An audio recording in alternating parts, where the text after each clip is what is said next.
What's up guys, welcome back to One Life. Today's video I'm going to show you guys how to remove and replace the fuel filter on the Vauxhall Corsa C. Dead simple job, but something that's important, especially for services or if your car's misfiring, not running quite right, it'll help a lot. So without further ado, I'm going to show you where everything is and how to do the job. Right guys and girls, so first thing I want you to do is get the bonnet open ready. I'll explain that in a minute. Ignore all what you can see going on here, that's another video in progress. And then I want you to come over to the rear of the car on the driver's side, just in front of the back wheel. It's around this area here, so you can see driver's side, back door if it's got back doors, just in front of the back wheel. And we'll take a look under, and you can see straight away, there is your fuel filter. It's this sort of unit here, with the strap round there holding it in place. And you've got two pipes going in each end of it. Now, before we just take it straight off, they're under pressure, the fuel system. So the first thing you want to do is release the pressure from the fuel system. So when you take it off, it doesn't spray in your face. There's a little valve for that down here on the fuel reel. So if you look at your injectors, you've got 4 injectors here, just at the back of the engine. And the rail itself is this sort of bit of plastic that runs along the back. On the end of that is a cap. Little black cap here that I want you to release with a little flat screwdriver in the end, or sometimes you can do them by hand. Behind that's a valve, and we're just going to release the pressure in the fuel system with that valve. It lets out any excess air, so when you actually undo the fuel filter it doesn't squirt out at you. So I've used a small flat screwdriver to get the cap off the end there. You can see that leaves a little valve. There's the cap, little valve here, just like you get on a tyre valve, and you're just going to stick your flat screwdriver, a small one, into the end of it,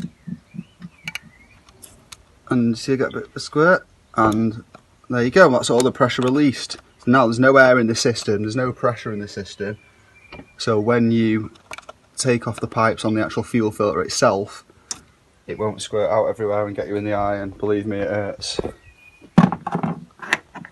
Right, so next thing you want to do, you don't need to mess with this valve now, so you can put this cap back on, nip it up a little bit with a flathead, and then leave that alone. And we'll get back to the fuel filter now. Right guys, so I found the best thing if you've not got the tool is 2 flat screwdrivers. Ignore that side because it's broke anyway, but you get a nice thin one like this, you can literally slot it in to hold the clip in, and if you slide it in a bit you can leave it there. And then get one in the other side and it'll prise out, but you want to do this one first, then take a bit of slack off the clip holding it in, and then do the other side so you can take the filter that way, because it's quite, all the pipe's quite tight here. It doesn't really matter, but I think that's a better way around of doing it. So we get 2 screwdrivers in each of these, do them separately, take both pipes off. You might get a bit of excess fuel, so you probably want a container or something underneath it, or a rag. And then we'll pull the filter out, have a look and reassemble it. What I've done is I've got the screwdriver in the back first of this one and sort of prise that down, then got one in this side, prise it down, and then got my little stubby flathead and just sort of got it on the black bit of the plastic there and pushed it back, and it's now ready to pop off.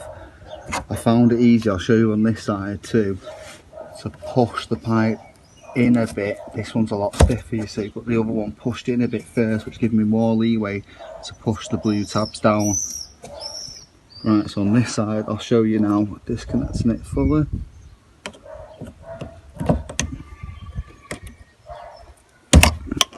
You're going to get a bit of a spillage.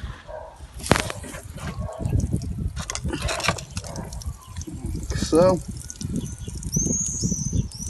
That will calm down. Like I say, it's good to get a container ready and keep your face away from it. So that's that side loose, but like I said before about moving it this way, I'll get this side off now, loosen the clamp a bit, and then we can slide it out, or just take the clamp off fully and it'll just drop down. Then we'll have a quick look at it, and at this point you'll get your new filter. Good little tip to get a permanent marker pen and mark the date on your new filter so you can see when it was changed, or the next person can. And it'd be just a case of putting the new filter in, lifting it up into the strap, tighten up this bolt. I said before it was a 13, but I think there are 10 the ones that are a little bolt or a nut. This is just a little Phillips screw. Tighten that back up, make sure both pipes are on secure and properly. You know, give the car a run and have a look under it, make sure there's nothing coming out, you don't want a leak. And that's about it, guys. That is how to remove and replace your fuel filter on the Vauxhall Corsa C. As you can see there, putting that pipe back on, it just clips back in. Right guys, that's the fuel filter back on, the car's running again. I've just had a quick check for any leaks, and if it was a new filter at that point I would have marked the date on it too, so you know how long it's been since its last change, or the next person to use the car does. Anyway guys, that's it from me. If you like this video, give it a thumbs up, show some support. If you're new to the channel and you like these car tutorials, maybe you own this car or another car on the channel, hit that subscribe button. And other than that guys, that's it from me today. Thanks for watching, until next time, peace.